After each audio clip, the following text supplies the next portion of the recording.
Welcome back, everybody, to the show with no name, featuring me, Herms. You can find me on Twitter at HermsNFL. I do a bunch of stuff, but most importantly, this. Because this is something that I do with my pal, Jesse. Hey, Jesse. What's up? Yeah, man. I'm Jesse. I'm at BGF Sports, and we're here to hang out and talk some fantasy football. It's gonna be a good time. I'm excited to talk about the data we have, so should be good. Oh, man. Because I get that we're in the early days of April. The NFL draft hasn't even happened yet, but I love playing redraft fantasy football.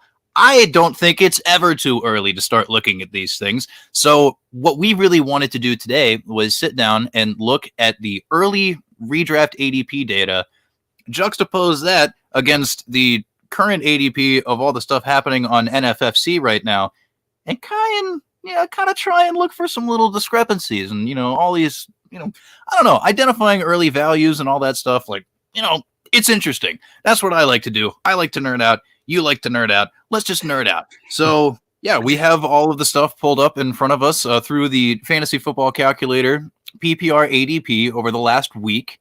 And then, like I said, through RotoWire, we have available data from NFFC drafts that are going on, presumably for best ball stuff right now. So, yeah, I guess that's the bulk of what we're going to be looking at today. So, yeah, I mean, if there's anything else that you want to mention up top, go for it. Tell people certain things. I'm ready to get into it. I'm excited. I'm ready to talk about football. Oh, So, hell yeah, dude. I'm let's do looking it, man. Oh, wait, I forgot. One other really important thing. I don't like to, promote other work that I do for, other websites and groups, when I'm doing stuff with the lateral, but through my affiliation with Rumboys, we over there are sponsored by the SportsMe app. That is a really cool place, and all day today they are working in conjunction with another group whose name escapes me right now, but fundraising for the V Foundation to fight cancer, because cancer sucks and can suck it. So, go download the SportsMe app, go find all that information, and donate anything if you can, because, like I said, nobody likes cancer. Cancer is the worst. We should do anything that we can to help, find cures and treatments and all that stuff. And the V Foundation is cool. We've all seen the commercials on ESPN. So, boom, there it is. Had to just say that up top.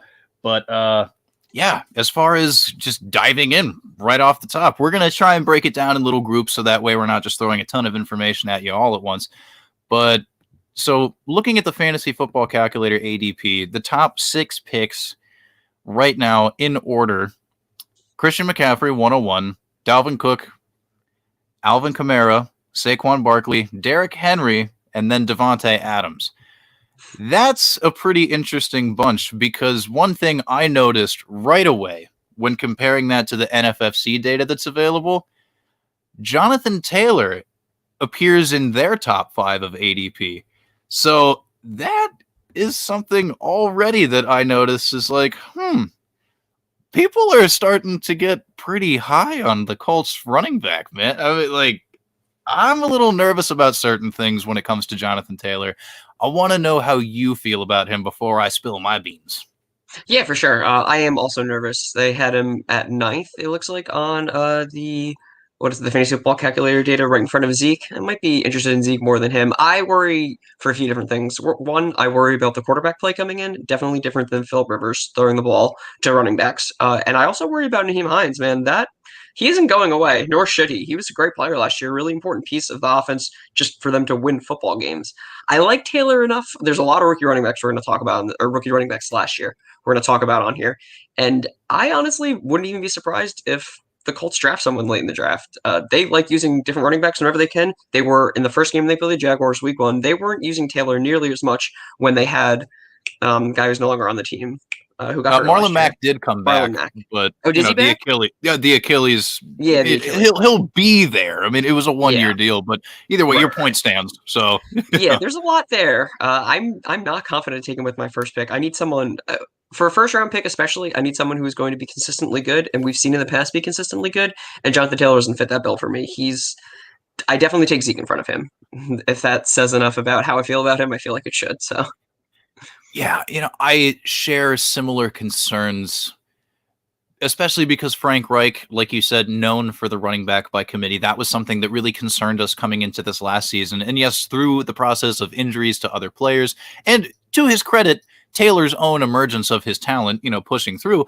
But that said, if we remember and put ourselves back in 2020 mentally for a little bit here, it took until a little later in the season, I want to say around like week 9 or 10, before he started producing on a consistent basis at that level that everybody had drafted him to be. So while like the initial investment cost for a lot of people, I want to say it was around like the 3rd or 4th round last year, depending on when you drafted. But geez, skyrocketing all the way up into the NFFC top 5 right now just feels a little rich for my blood. I mean, he doesn't even appear on the fantasy football calculator data until we get down to 9, which is something that we'll talk about very shortly after this. But yeah, I don't know. I think I agree with you. I'm very interested in having Jonathan Taylor on my team, but I would be more comfortable in, the area. So when looking at the FF calculator data, the standard deviation between, his, where he's being picked, is like the 102 and the 205. There's a pretty big difference in there. I would be more comfortable taking him in that 205 range on the low end of what he's looking at. I don't know about you, but I think that would probably be a little more appropriate for my taste. Yeah, I guess just like little final thought on him. Are you saying I should have a little final thought? Okay, whatever. Yeah, Yep.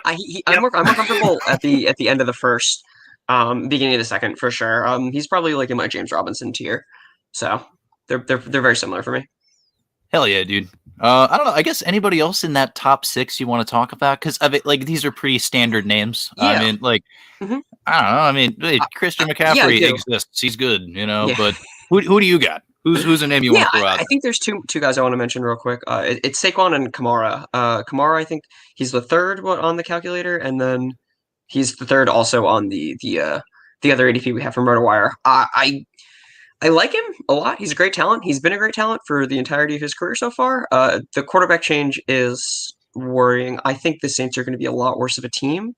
And I also wouldn't be surprised if there's a Mark Ingram guy there to take carries away again. So I worry a little bit about that. Not to say that Kamara hasn't been good when he's had like a Mark Ingram or Latavius Murray next to him or anything like that. He's been great, obviously. And I feel like he's pretty safe, but I don't want any quarterback that they have on the roster currently on a fantasy team, or for my fantasy team having, God, I don't know what's wrong with jumbling words. I just don't like Kamara's quarterbacks. They're trash. First off, I don't think they're good. So it's kind of bad. And Jameis Winston, he's not accurate ever. So I don't know how accurate he is throwing to running backs.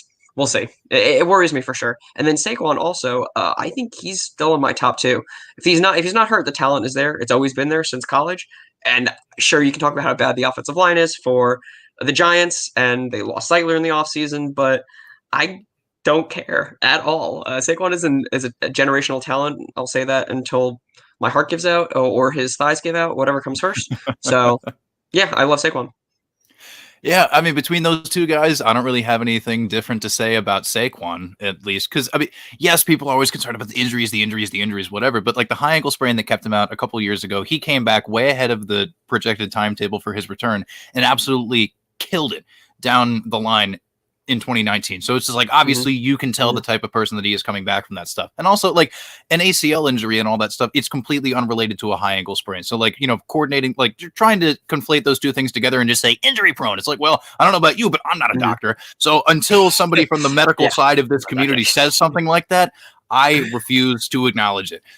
If he is healthy, like you said, to your point, even because like, yes, the line has always been a concern, but he's produced even without a pretty good offensive line. I mean, he's done it. Too, yeah.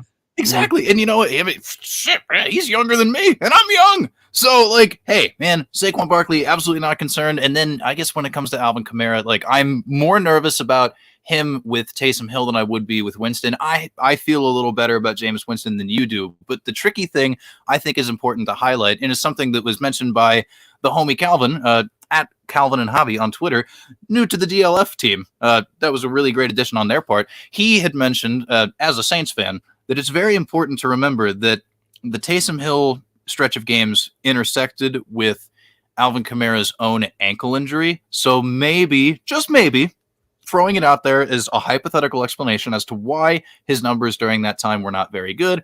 I don't know. Maybe it is something we should be concerned about. Maybe the passing volume for Alvin Kamara will go down with Taysom Hill as the quarterback if we look at it over a full 16. I don't know. But hey, it's always important to remember those things because it's a huge part of his value. And especially in PPR, those pass catching backs, you need to catch around, at least 60 balls just to even put up like consistent numbers in that category, unless you're just going to be falling into the end zone constantly, punching it into like the 2-yard lines. And that's not really what he does. So, I mean, he can, but whatever. The point stands. It's definitely worth being concerned about. So, I don't know. I guess if there are any final thoughts on those top guys, we can move on to the next group of 6. Yeah, I'm good. I think I don't want to talk about Derrick Henry, so we can move on. There we go. Yeah. So, all right, looking down here, rounding out what would be the first round of a redraft PPR league. On the fantasy football calculator, we got Nick Chubb, like in the 7 spot or whatever. Like there's aggregate numbers or whatever that kind of put it together. But just in terms of the overall, I don't know. I just wanted to explain that for anybody that could possibly be looking this up, whatever, following along. I don't know. People do what they do. I don't know. It be what it be. But yes, Nick Chubb, then Travis Kelce, tight end Kansas City. Everybody knows who he is. Then Jonathan Taylor, the aforementioned. Number 10, we got Zeke Elliott. Then Tyreek Hill at 11. And then rounding out what would be the first round, according to the FF calculator data, redraft PPR. This is the last week's data that we have to work with. Austin Eckler. That one is pretty interesting to me. I think, and this group is almost exactly the same when looking at the NFFC data through RotoWire. So there's really not any, stark differences in this section of the first round. So I don't know. I mean, of all the people, the only big thought I have is that I'm just glad that Travis Kelce is being considered as a first round pick because it's always been the argument is like, oh, well, he's a tight end. You can wait him. But that's not the point because the individual value he has relative to his position is so exponentially better than almost every other tight end that the positional advantage that you are gaining in redraft is worth it. And finally, after 3, 4, however many years in a row of him just torching it and finishing as the number 1 overall tight end. And if you were to categorize him, in a wide receiver group, he'd finish top 15 every year or so, but you get to slot him in as your tight end. I mean, come on, think about it. Think about the relative positional value that you are getting out of a top tight end. I think I'm going to be going on this crusade for, a lot of, the rest of this offseason and into, draft season. When it comes to these top tight ends, I don't think you're an idiot if you take one of them obscenely early, as long as you balance it out in terms of, who you're drafting after them to, try and construct your roster. I really don't think it's stupid to invest in a tight end as long as it's one of Travis Kelce, Darren Waller, or somebody like a George Kittle. If you can get one of those top dudes, I don't think it's a waste of a first or second pick. Well, okay, to be clear, back half of the first round. If you're picking in the top 5, please don't take a tight end. But after that point, I don't know, man. I'm planting my flag and I'm dying on this fucking hill and I don't give a shit. So that's what I have to contribute.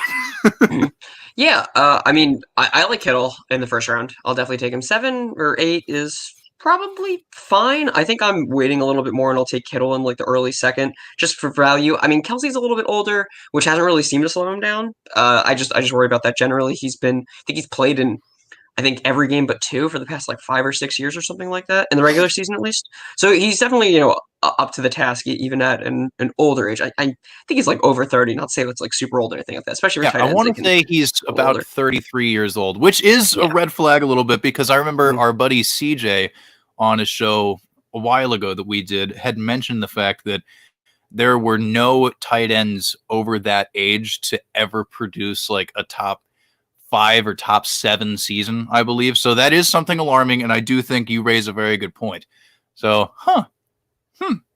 wow. I guess if we weren't to consider Kelce, who would you prefer between Kittle and Waller then? It sounds like you're leaning toward Kittle. Yeah, for sure. I love Kittle. He's in a great offense with a great coach. They know how to use him correctly. He's a really good blocker too, so he's always on the field. I love Kittle. Just if he wasn't hurt last year, I think we'd be moving him up the draft boards a little bit higher than he is right now. So Big fan. I'm looking forward to, digging into him a little bit as we go along, because I know he's going to appear in this broadcast at some point. But I don't know. I'm ranted enough about the tight ends. Anybody in that particular range that you want to highlight and talk about? Yeah, I definitely do. I think Chubb is a little high for 7. I love the talent for Okay. sure, but he's in a situation that isn't beneficial. We know what the situation is.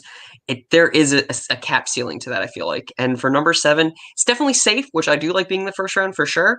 But I worry a little bit at 7. I feel like there's better running backs to take who have a more clear just RB1 position on a team. You know what I'm saying? Does that make sense? So you're more in line with where he appears in the NFFC data that we have pulled up as well, on average around the 10 spot. That for you would be a little better? Yeah, end of the first round, beginning of the second round is fine for sure. Okay. He's safe, which I like a lot. I really do. Especially in a first rounder, because I think you just go safe the first few rounds, and then you get your hard hitters or your guys who we think will, explode or break out in the 4 to like 8 rounds. It's normally how I take drafts personally. So I don't hate that, but I think 7. I think you're hoping for a bit more upside than he gives you. Yeah, that makes sense. And, he's still able to produce incredibly solid numbers in tandem with Kareem Hunt. But at the same time, like, to your point, if you're looking for somebody that will be able to bust through and shatter that top 5 ceiling, with him sharing that backfield, in order for him to do so, he'd have to fall into the end zone close to 20 times between receiving and rushing touchdowns to accomplish that goal. And while he is certainly built to do that type of stuff, it's kind of a gamble to bank on that. You know what I mean? Like, you can't expect Yeah, no, I do. anybody to do that. Like, Mhm. this isn't, the old days of like 2007 LaDainian Tomlinson being like, oh yeah, he could fall into the end zone. Yeah, if he even reached, around 30 times, none of us would be shocked. That's just not how the sport's played anymore. There's a lot. Mhm. A lot of things have changed. I don't need to tell you that. Everybody watches football. If you're listening to this, you already know what I'm talking about. So yes, I think I would probably prefer him closer to, the back end as well. Because, to your point, like, it's a little rich for my blood to be around, that 7th, 8th pick ish. So yeah, that's a little spicy. Ugh, boy. Also, I don't know, Austin Eckler, I feel like being at the back end of this is something that, he's finally getting the respect he deserves. And I think that, the beginning of the year prior to his injury that kept him out for most of 2020, it was a little concerning, the fact that he didn't receive, the passing game volume from Tyrod Taylor. But hey, it's fine, because Tyrod Taylor's not the quarterback anymore. By the time he came back and he was working with Justin Herbert, I mean, man, things were really popping off for him.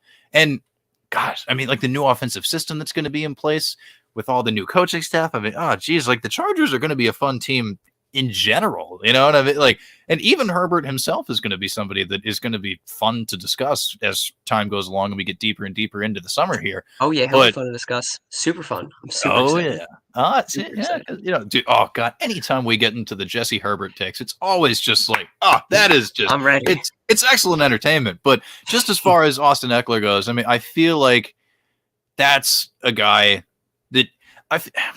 It's weird. The fact that we missed him for most of last year, at least in my eyes, is one of those things where it's like the heart has grown fonder.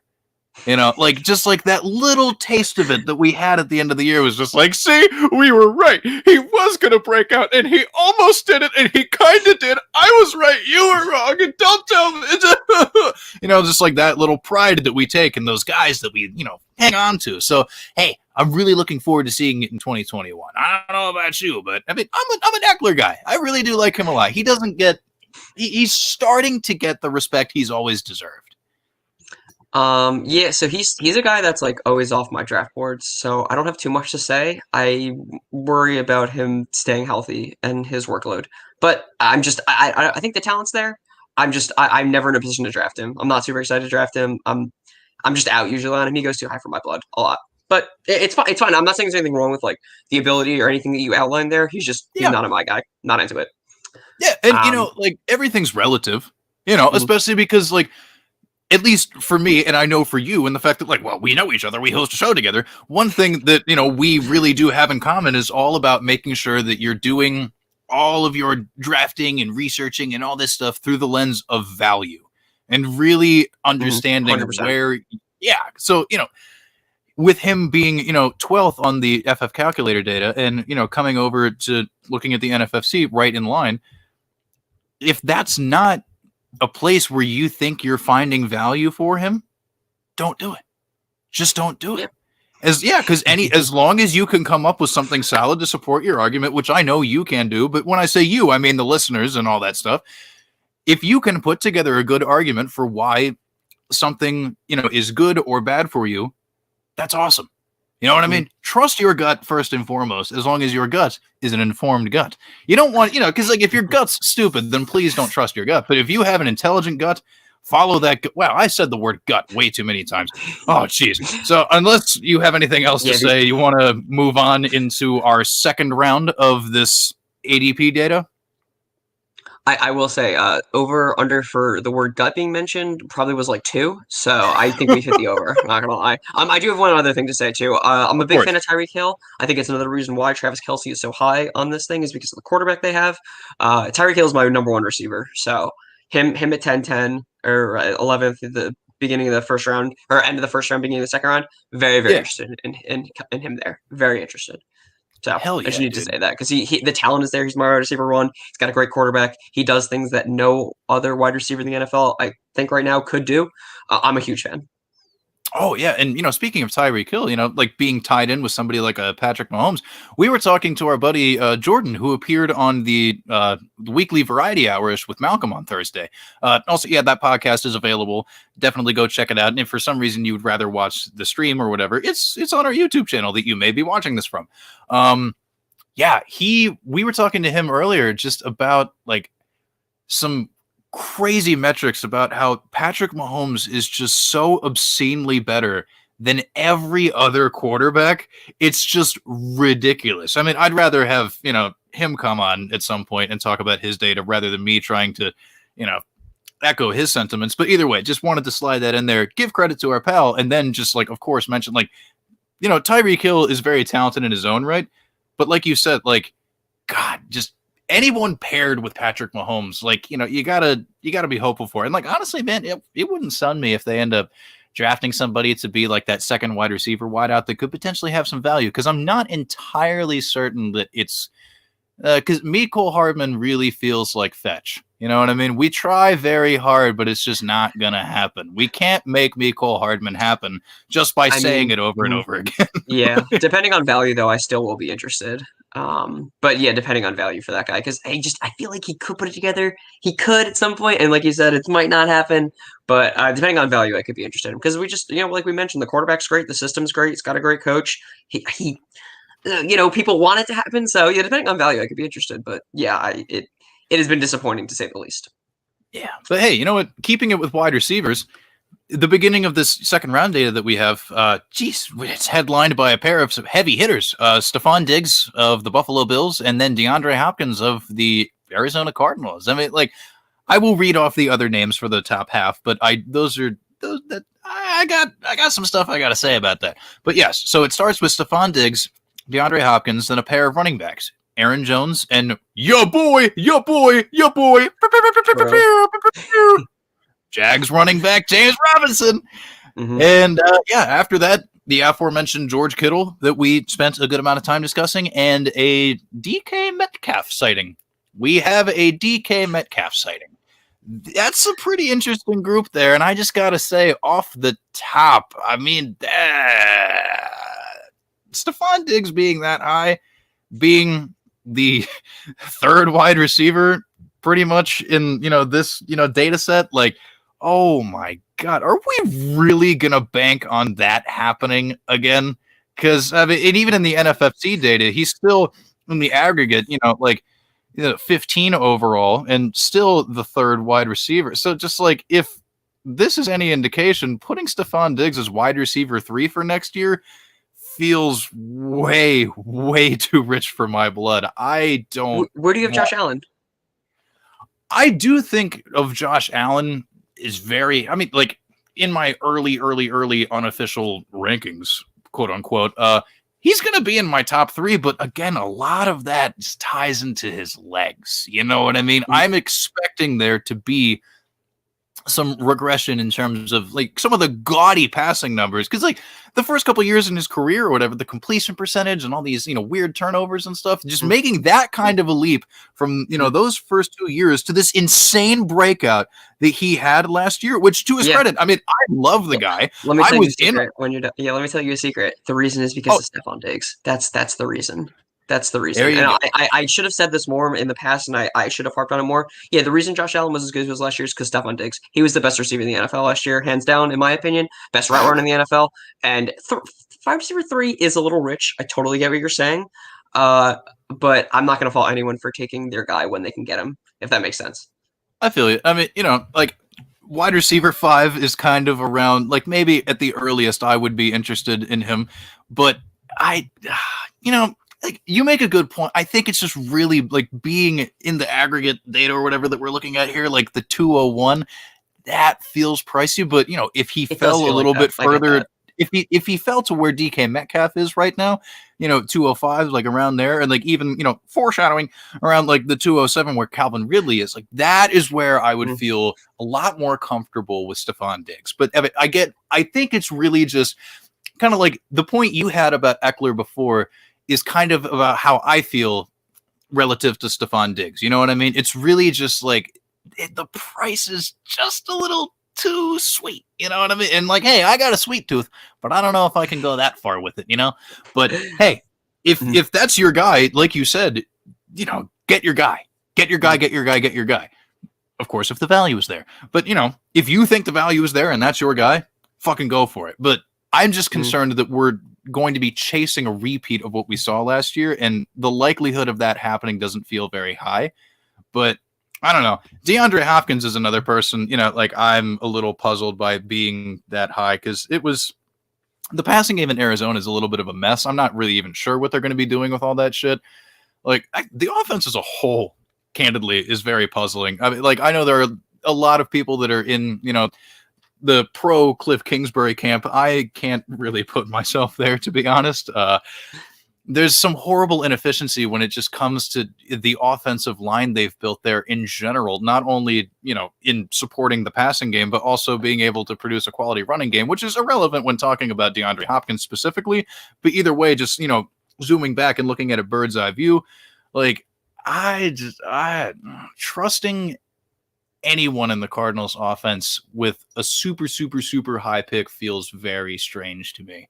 So I don't know how you feel about it, but again, this is something where it's like, I have no beef with DeAndre Hopkins, the player, because I mean, holy shit, the man's fantastic. But like, oh man, I don't know. It feels weird. I can't quite put my finger on it, but if you've got something that you want to say about it, am I nuts for being skeptical?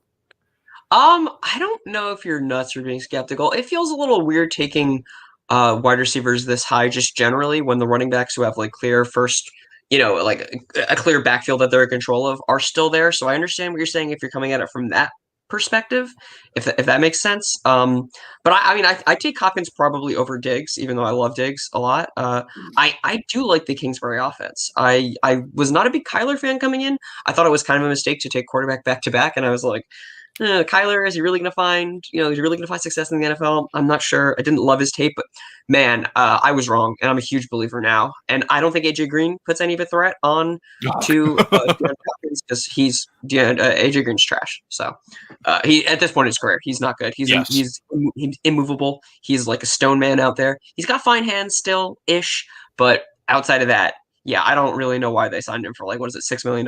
Feels like a bad mistake. But I don't think that impacts Hopkins at all. And Hopkins is insane. So I feel like he deserves to be up there in the top 5 wide receivers, and he's probably my 3 right now.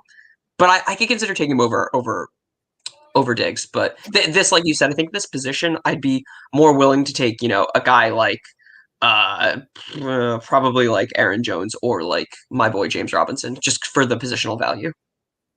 There you go. See, I couldn't quite put my finger on it, but you definitely got that. It's definitely something where you're right. Your words were perfect. It's something strange about the wide receiver position being that high because, gosh, for me, there's always a very small handful that is just like, I will take these guys in the middle of the first round, and then I'm not thinking about wide receiver again, at least until the middle of, the second round. So like just that little gap of time always feels like a strange place for me to take a wide receiver. And like, hey, you spoke my thoughts for me. That's why we work together. Simpatico. What is up? Oh my Lord. I don't even know if that's what that word means, but hey, I think it does. Hey, I'm not an expert. I'm not a language expert, but you know who is an expert in language? I guess I've just assigned that random label. James Robinson. I know that the dynasty value conversation is an entirely different thing, but hey, man, for 2021, for redraft like we're talking about, Carlos Hyde being brought in doesn't terrify me. And we've talked about this in the past. Yes, like feel comfortable with James Robinson for 2021. Absolutely. And then, yeah, I guess like the only other thought I have to say about anybody in that group is, like I was saying before, about the tight ends, George Kittle, being this on average 17th overall. I mean, like, come on, baby. Hello. Mm-hmm. And hey, dude, he's even like, he's a little low in like the NFFC data. 28. He's not even appearing until the third round. So it's just like, man, if his value ends up being closer to that data set as opposed to the FF calculator data set that we're looking at, then man, that's going to be an even greater value for a guy like him. So I love that to death. That's about all I have to say. Well, I guess DK Metcalf is just like, I don't know, how pissed off is Russell Wilson? I don't know. Maybe if something like dramatically changes and for some reason, like we're talking a month from now, and that's not his quarterback, well, we can have that conversation then. But as it stands right now, not worried about it. I'm confident in DK Metcalf. I don't really care about, yes, it's a great contract extension, team friendly. When it comes to them paying Tyler Lockett, cool, good for him. Get your money, sir. Bang, bang, gang, gang. But yeah, it doesn't impact my feelings about DK Metcalf whatsoever. I've seen a little bit of chatter about that, but I don't think that's anything that I'm going to be losing my mind over. So yeah, any closing thoughts on, this little segment of players before we get down into the bottom half? Yeah, I do want to say real quick about the few guys. I love Robinson here. I love Aaron Jones here still, even with their competition there. I think the Jaguars still will add someone in the draft, but I wouldn't be super worried about that at all. I love the talent there. He's got the position. They have a billion other positions to handle, so they probably won't pick anyone from the top 4 rounds, but maybe they could in the fourth round or the third round. Maybe if there's value there and they want to do it. I still expect them to bring someone in, but you're right. Hyde doesn't worry me at all, nor should it worry anyone. I think you're pretty spot on about, I mean, or at least I like getting DK Metcalf, especially where he is at the middle of the second round. I think that's pretty good for me. Kittle also, we talked about, big fan of him. I don't know if you want to mention the big discrepancy at 13 in the NFFC data stuff, or if you want to wait a little bit later for that, but that is something that I don't understand. So. Oh, gee. Well, actually, it's going to be a while till we get to it on the FF calculator. So, I mean, I do want to talk about that now because foreshadowing. Looking at the fantasy football calculator ADP, they got Cam Akers as a third round pick. But when looking at the NFFC data for what we're seeing right now, Cam Akers is being selected on average with what would be the 201. So, I mean, oh, shit. I love the talent coming out of Florida State. I was just really nervous about the offensive line in front of him. And, it took a while for him to get the opportunity. But when he really got it, I mean, he took off and, won some people their leagues. So I guess there's going to be a lot of that, rose-colored glasses like, oh, remember what he did for us at the end of the year? And like, yeah, sure, we should be excited about that. But I am interested in Cam Akers, but I think collectively as a community and as a group of people who play fantasy football, we should pump the brakes a little bit because, like, yeah. Not just a little bit, a lot. We need to pump those brakes, 100%. People, I think, are reading into a little bit too much of that. I don't know. Sorry, were you saying anything else? I'm sorry. Oh, go for it. Okay, yeah. Fuck, dude, like, I don't understand that at all. I don't even think I like him that much in the third round. I am not a huge fan of Akers, the talent, and also people will probably crucify me for this or just be annoyed, but Henderson's still there, and I think they will both be used appropriately. I don't love Akers anywhere near this position. It's a fool's errand if you take him here. I think he's off my board completely because there's no way I'm getting him. Even in the third round, I don't really want him. So I'm out on this for sure. It's not there for me.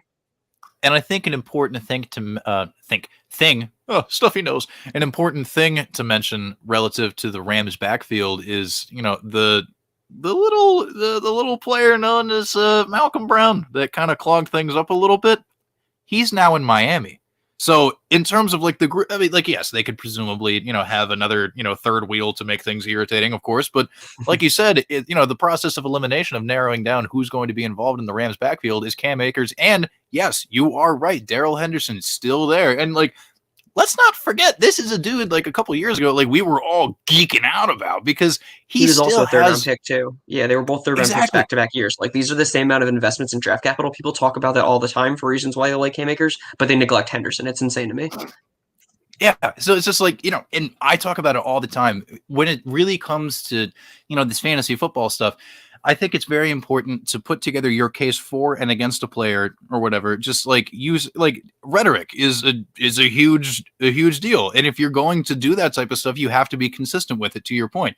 Because like you said, if you're going to use the draft capital as something to support Cam Akers, you can't in turn then not do the same thing for Darrell Henderson. I mean, it's just like, if you're going to assign certain things to like fit your narrative, I mean, like, great, whatever, build your case, tell people what you really think, fine. But like, yeah, it's a concern, and but yeah, we really good comment there. Not conducive to a podcast, but yes, I do think it is, that it's definitely something to be concerned about. I would be more comfortable with it. Like, I think, because looking at it on average, with the FF calculator data, they have it as around like the 305.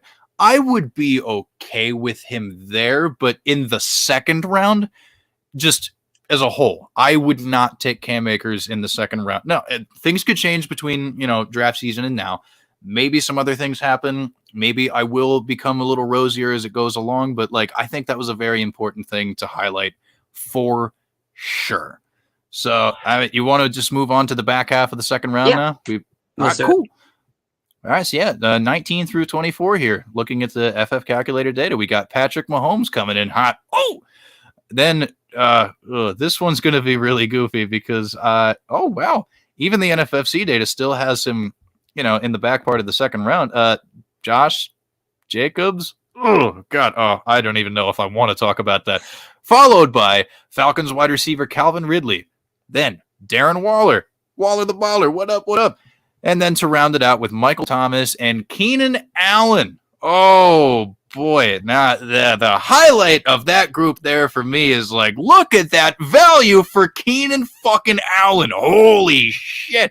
I mean, yeah, because the NFFC data has him like, wow, he's not, I don't even see his, all the way down at 34. What the fuck? Oh, my God. Like, what is wrong with people? Like, we've seen it so many Keenan Allen's so good, and Herbert just it's perfect. Oh my God, what is wrong with people?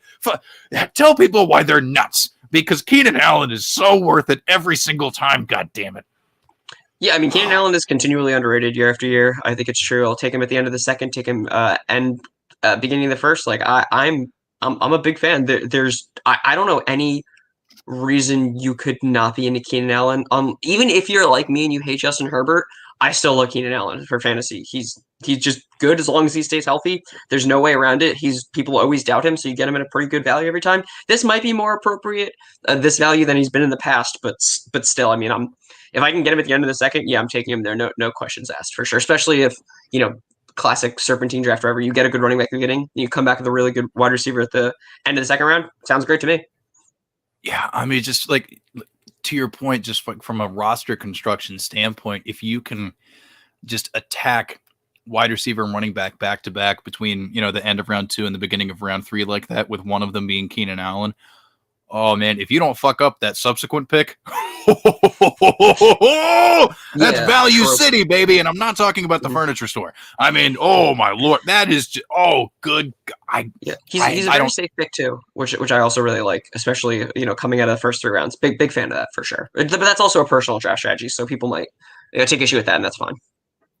Yeah, hey, it's all, but hey, I mean, like we're on the same wavelength when it comes to that stuff. So I'm going to co-sign that one 100%. But hey, hey, if you got different draft strategies, fucking, let us know. I would, that's good. Oh, draft strategies episode. Oh, we're going to have to do that. I think that's going to be fun. Oh, look at us accidentally stumbling upon things we can talk about in the future. Boom.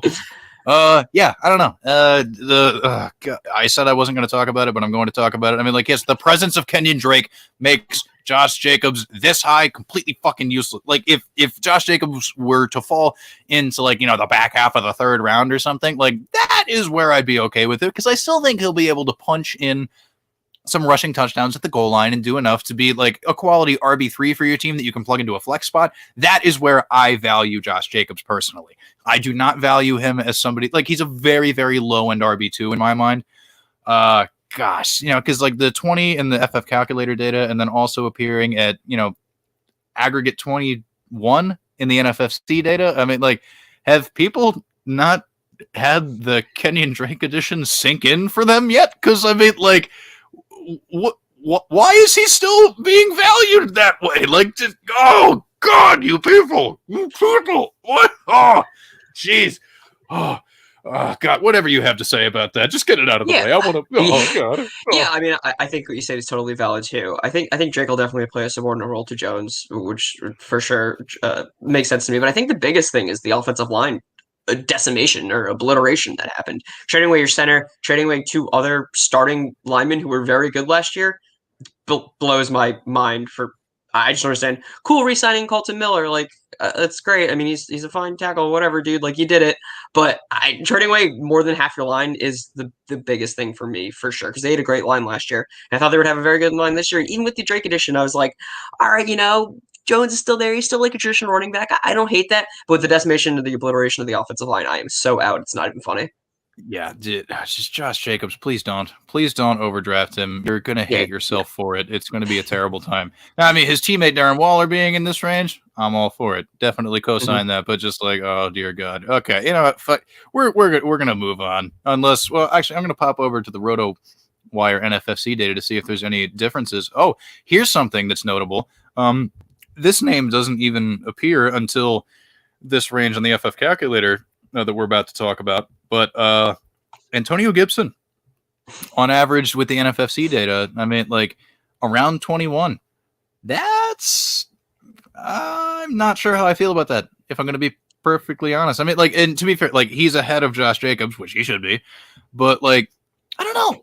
I don't think it's wrong necessarily, but I'm also not ready to say that, like, oh, I don't know if that's appropriate value or not. Because with the addition of Curtis Samuel, I mean, like, yes, they're adding another go-go gadget Swiss Army type dude to, help unlock the offense. That's going to be very thrilling for the Washington football team. But, like, I don't know, is that a good spot for Antonio Gibson? Is that a good spot for Antonio Gibson? Or yeah, the answer is no. It's not a good spot. I'm going to name you like 5 or 6 guys I'd rather have over him. Are we ready? Going DeAndre Swift, Miles Sanders, Joe Mixon, Clyde Edwards-Helaire, J.K. Dobbins, maybe even Montgomery. I'm very out, and I'm definitely go against the fantasy community here.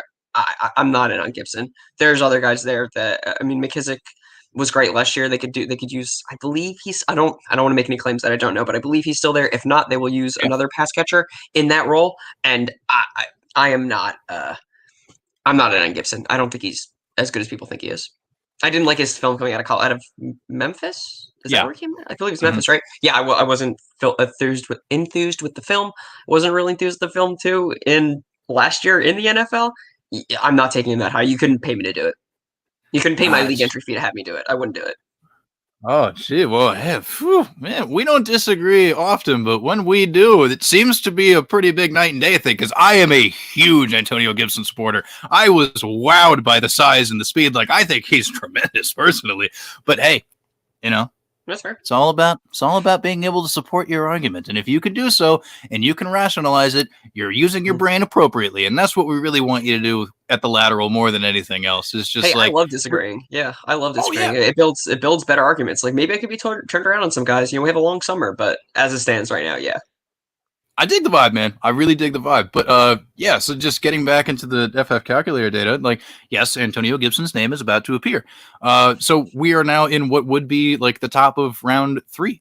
Oh wait, DeAndre Swift. Oh can I yes, go for it. mention Mahomes because he's in there, right? Oh Yeah. yeah, yeah, yeah. We need to talk. I think we need to talk about that because I'm taking a quarterback in the second round is it fantasy football. I don't want to say fantasy football suicide, but it feels almost like that. I can't imagine. We were talking about this before the show too. In order for you to return value on that, you need Mahomes to score like 30 points a game, every single game at the quarterback position for you to return value Yeah. on that. It makes no sense. I love Mahomes. There's not anything anyone can say about his play. He's an MVP. He's won a Super Bowl. He's been in the Super Bowl the past 3 years, whatever. This guy is insane. But taking him at that value when I would much rather take a quarterback later and give similar distribution. If you look at top running backs to the bottom running backs, everyone knows if you play fantasy football, but yeah, there's just like a 0% chance I would ever take a guy like Mahomes unless he also had the foot capabilities of Lamar Jackson. At that point, there's just no way. Yeah, and I think like the purpose behind us even doing this show this week was to help people get back into the mindset of just how to value these things and how to get valuation and all that stuff, processing in your brain early, because it's important to be able to think and do all this stuff because we're nerds. But, when it comes to the quarterback position, especially, you have to think about the investment cost and the return on investment that you are going to get. And that's why for me, I completely agree. I'm not even thinking about taking a quarterback in redraft unless there is some like certain like stat bonuses or whatever, like those little like milestone things that some leagues have that the custom. Yeah, I mean, like, so in those situations, I mean, like, it would have to be a lot of custom bonuses added to your scoring system to make it worth it. Otherwise, if you're operating within like a relatively standard, scoring system, round 6 is when I would start even considering taking a quarterback in like single redraft. I don't even care if it's 4 point or 6 point per passing touchdown. That part of it, like the difference is negligible there. Round 6 is the earliest I would ever even do that. Like, yeah, Mahomes being a second round pick, and the NFFC data has him, toward like the early-ish part of round 3. Even then, like I said, still too early. Like you said, still too early. Just like, for the love of God, like, you can't expect him to just ball out and give you those 30 points every single game. It's just if you're going to look at it in terms of the range of potential outcomes, that's insane to ask of any individual player, regardless of position. Because even like, that's not even a guarantee with CMC. Now it's a different position or whatever, obviously. So yes, we all understand the difference between a quarterback and a running back because it's obvious. But the point still stands. Like, yeah, you're constructing a group of players to play on your team to put together a group of points to score on a week-to-week basis. You know what I mean? And just like, you don't want to tie yourself into such an early round investment for something that has a very, very, very minimal chance of returning that value. So just like, God, early quarterback stuff. I mean, like, this isn't 2002 anymore, okay? Like, we're smart people. People. Fantasy football players have gotten smarter. Just don't be one of those people. Please, dear God, I'm borderline begging you. Don't fucking do it. Just wait at QB. Hypothetically, what would be the earliest you would take Mahomes? I'm just curious. And is he even your number one quarterback? As it stands right now, I probably have, like, I don't know. It's really hard for me to separate which one I like more between him and Dak Prescott. But yeah, he's either going to be quarterback 1 or quarterback 2 for me. But yeah,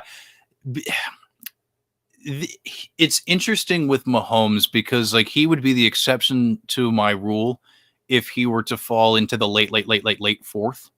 You know what I mean? Maybe into like the early 5th, because it's him. If he were to fall that far a little bit, then I would go back on a little bit of what I was just ranting about, because it's Patrick Mahomes, and just be like, if I'm reaching around above where my comfort level is for him, sure, I would do that.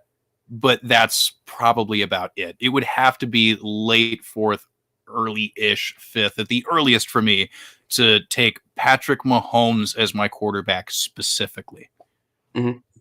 Fair. Totally fair. Yeah, I mean, I guess, it's Patrick Mahomes. I mean, everybody loves him. But Yeah, Uh, of course. yeah. So the group of dudes for the third round ish or whatever through the FF calculator data: DeAndre Swift, Miles Sanders. Then we have an AJ Brown sighting, which I feel is incredibly too low. I mean, come on, dude, he's got to be a second round pick. We're gonna get into that. Then Antonio Gibson and Joe Mixon and Cam Akers, the aforementioned Cam Akers. We already said our piece about that. So yes, that would be the first half of your third round. And looking at the NFFC data, it is generally about the same-ish. I mean, like, because they're, a little lower on Waller. Mahomes, falls into this range on the NFFC data. Same with George Kittle. He slides a little bit. David Montgomery appears, but, some names in common, the Miles Sanders, the Joe Mixon, the A.J. Brown, like about that same range looking at like, current, ADP and all that stuff. So, I mean, like when you merge the two together, we're looking at mostly the same names here. I don't know. Like the one I just really want to highlight real quick is just like, I don't know. I think A.J. Brown has proved that he is worth a second round pick rather than a third round pick. In my opinion, I think that would be a very good value for AJ Brown. And I don't really feel like I need to explain myself. I don't think I need to explain myself. Yeah, you don't to me because I love AJ Brown too. This might even be kind of low for me. He might be my number 2 or number 3 wide receiver coming into the next year. I love Tannehill. I love the offensive line still. I love. He's just going to keep getting better. I wouldn't be surprised if there comes a point where either in the next year or the year after that, if he's the number 1 wide receiver off the board, like consistently in the next 2 or 3 years, if not next year even. I love AJ Brown, and I hate the Titans. Don't get me wrong. So I'm not rooting for this to happen by any stretch of the imagination, but you got to ignore that dumb shit when it comes to fantasy football. He's a great player, and if you went 2 running backs here and you want to get a wide receiver for like a pretty standard thing, this would be a perfect draft for you to take him here. Perfect. Oh, imagine! Oh my lord, imagine that! Holy shit! I'm co-signing that enthusiasm. Oh man, AJ Brown. You know what I mean? Just like get on that shit early, man. You know what I mean? Because like this value for him right now is too low. It is too low. I am with you. I'm also going to be ranking him super high. And like you said, if in a couple years, 2-3 years, we're looking at him as the wide receiver 1. I don't hate it. There's a reason he's on a lot of my dynasty rosters, because I mean, like the dude is built different. The yards after catch is incredible. It's eye-popping in that category. He's just so hard to bring down that just like the extra yardage that you're going to gain out of a receiver like AJ Brown, when you add that up and, that slowly accumulates itself as the season goes along, like that's going to make a tremendous difference for your team. Like, oh my God, no doubt. Please, the lateral. We collectively ship AJ Brown. We are a vessel for AJ Brown enthusiasm. I mean, like, dear God, don't be too low on this man. Because I mean, like, and hey, like, look at his stats. Like, we're like, this isn't some baseless shit. Like, we have like a year and a half of him being super good, and for a player, this young coming into his third year, I mean, like, bro. Yeah, exactly. Third year too. It's all there. It's all there. It feels like at least. And as long as Tannehill's the quarterback, I'm very into it. So no Corey Davis. I don't really. We mentioned Josh Reynolds on the story on the stuff before. Yes, but I don't think he's as good as Corey Davis. So, but I'm gonna sprinkle it in there now. Josh Reynolds is going to be the subject of many of my early sleeper conversations that I will be having for months to come. Unless they invest in a wide receiver within the first 3 rounds of the NFL draft that I think he would be threatened by, Josh Reynolds is going to be somebody I'm also very interested in. But we can talk about him at another time because we're talking about the big dogs up in here. So, hey, you mentioned a group of these running backs when we were talking about Cam Akers earlier. So I guess now would be a good time to get into that stuff because this is the range we're talking. I mean, any of those names particularly pop out to you? Yeah, at this point, I'm 100% if I'm in this range and those guys are available, like we mentioned, DeAndre, Sanders, and Mixon, I am 100% grabbing these guys. This is a great spot for running backs. If you went, wide receiver in one of the first 2 rounds and you need another solid running coming up here, those 3 guys I mentioned are perfect for that. I really think that. And I think the reasons are pretty self-explanatory. They're both in control of their backfield. I think Cincinnati is going to draft an offensive lineman to help the offensive line too at 5. So I don't know if any Cincinnati fans disagree with me, but I think Mixon will be getting some help there. You mentioned Fetch before too. I think we try and make Joe Mixon happen every year, but he's got a contract extension. He's going to be on that team for a while. They're going to use him in the best way they can. Giovanni Bernard's got to be 50 years old by now. I love the talent. If he can stay healthy, he's going to be a running back, top 12 running back this year. There's no doubt in my mind. Especially if they invest in Penny Sewell with the number 5 pick in the draft. I mean, even good Slater Lord, too, but yeah. Oh, yeah, true, of course. Rashawn Slater, very legitimate dude. I mean, he's a hell of a prospect. Holy shit. But yeah, dude, I don't know. It's I'm a little scared off and I shouldn't be, because objectively I shouldn't be, but I was just so obscenely high on Joe Mixon last year that I'm just I can't be hurt again.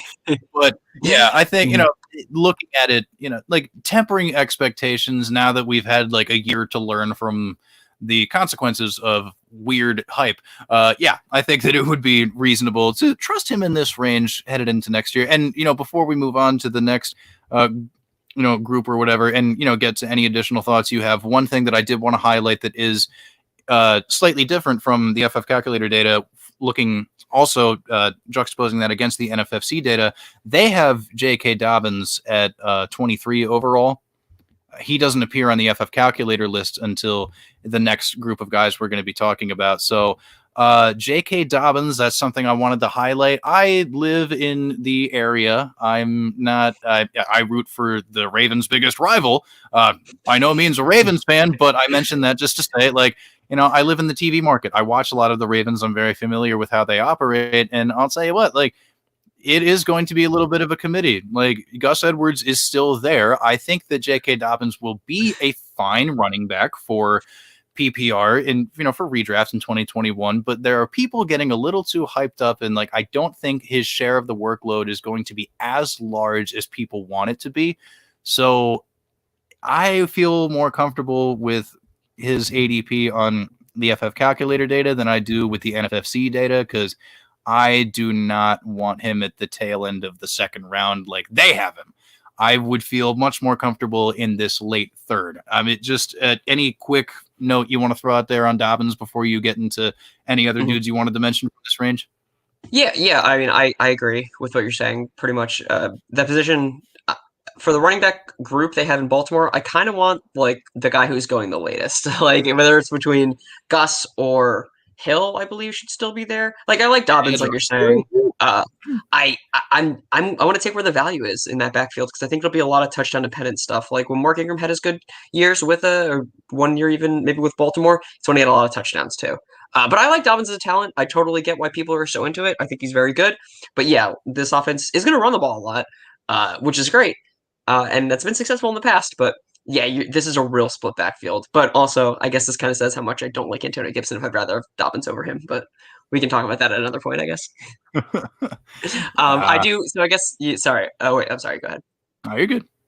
Yeah, so the rest of these guys, I mean, I just want to say again, I love DeAndre Swift. He was the best pure running back talent to come out of that draft, I thought, as just a regular, traditional running back. Big fan of him. Got the situation all to himself. Miles Sanders, very similar deal. Big fan of the talent there still. So these guys are they're really great people to pick up in the third round as a running back who definitely is the upside of being in a top 12 RB, a running back one. So big fan of that. What else is there? Is there anything else you really need to? No, we talked about the other guys. So yeah, I think I'm good. Yeah, we can get into this last bunch here. And, we're getting a little long in the tooth in terms of the episode. So why don't we just round out the third round and then say our goodbyes and do whatever? Sounds good. You good with that? Sounds good. Yeah. So, I mean, there are a few discrepancies or whatever when looking at the NFFC data as well. But this is a group that I feel is particularly interesting. But there is a lot of overlap.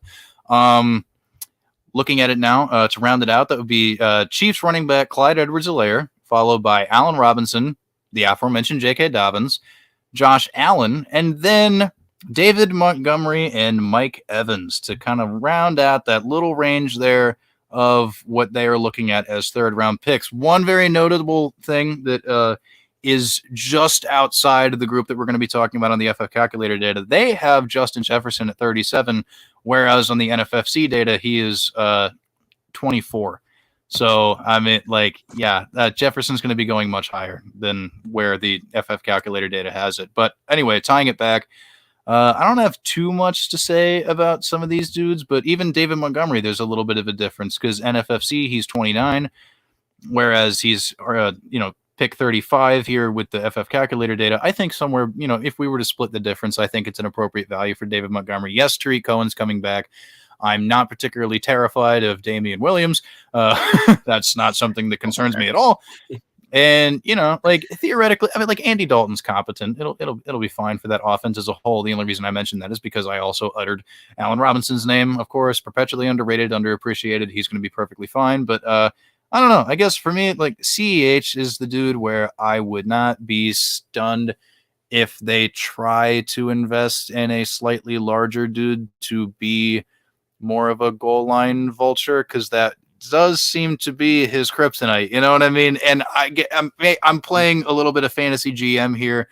Probably not the most responsible thing to do when discussing things, and trying to be objective, but like he showed the skills and still, put together over a combined 1,000-yard season as a rookie. He did a very good job. Don't hear what I'm not saying. Like, I do think Clyde Edwards-Helaire will be very good, but I would hope that we all kind of learned our lesson in terms of sure, landing spot is important for a lot of these rookies, but so is the talent coming in.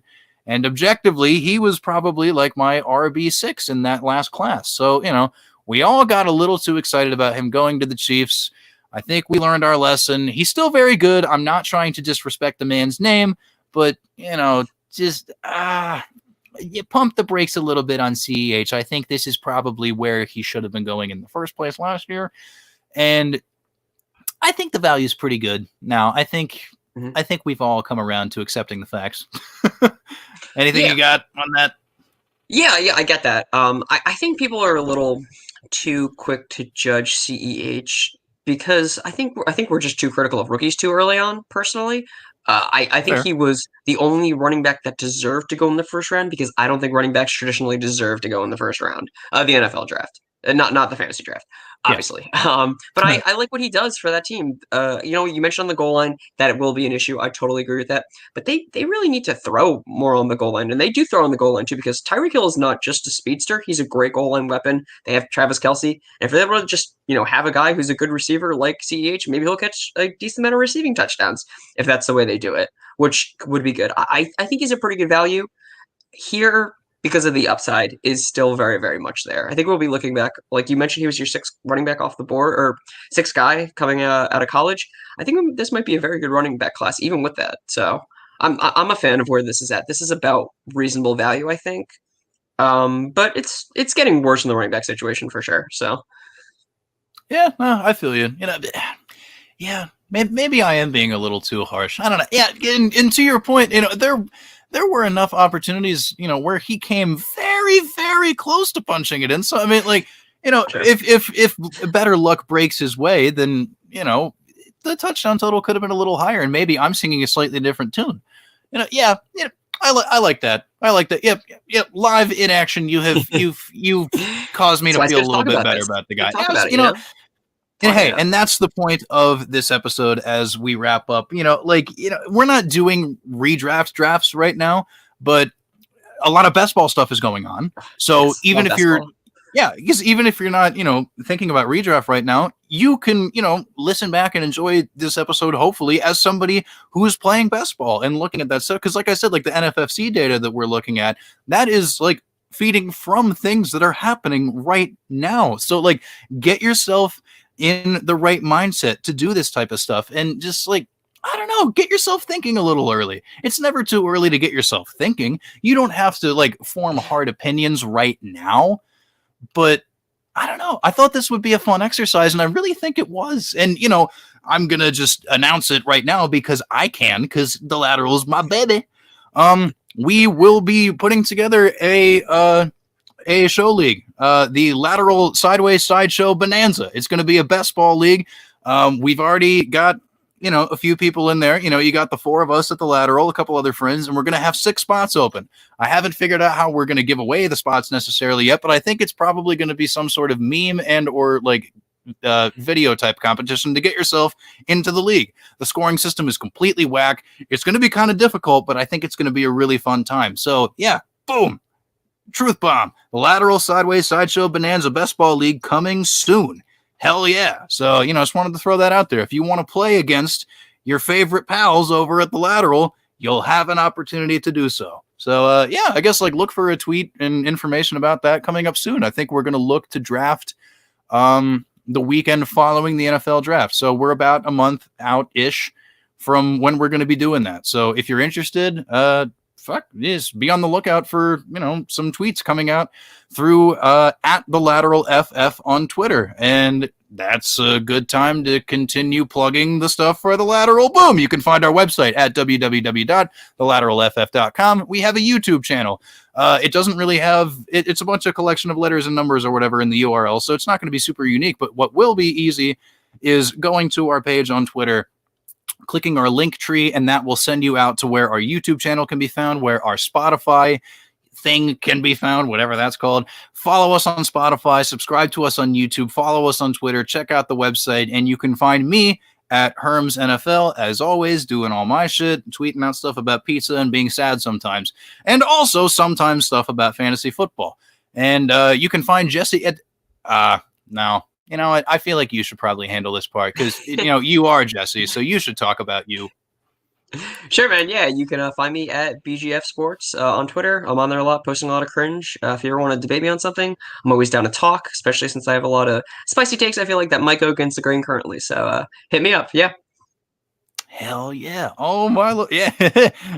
There we go. We got staff writer Zach just popping in. Yeah. Talk that fire, Jesse. You can always do that. You can always do that with him, with me, with any of us. Hey, follow us on, follow Zach on Twitter at ZachyNFL. He's a really smart dude we have doing stuff. And also our buddy McLateral, host of the weekly variety hour-ish, at McLateralFF, just like the Lateral Squad. I'm really proud of what we're putting together here. And hey, we're going to have some, more exclusive YouTube content coming up soon. So be on the lookout for that as well. But shit, we talked for over an hour. This feels like a good time to stop, doesn't it? Yeah, I'm good.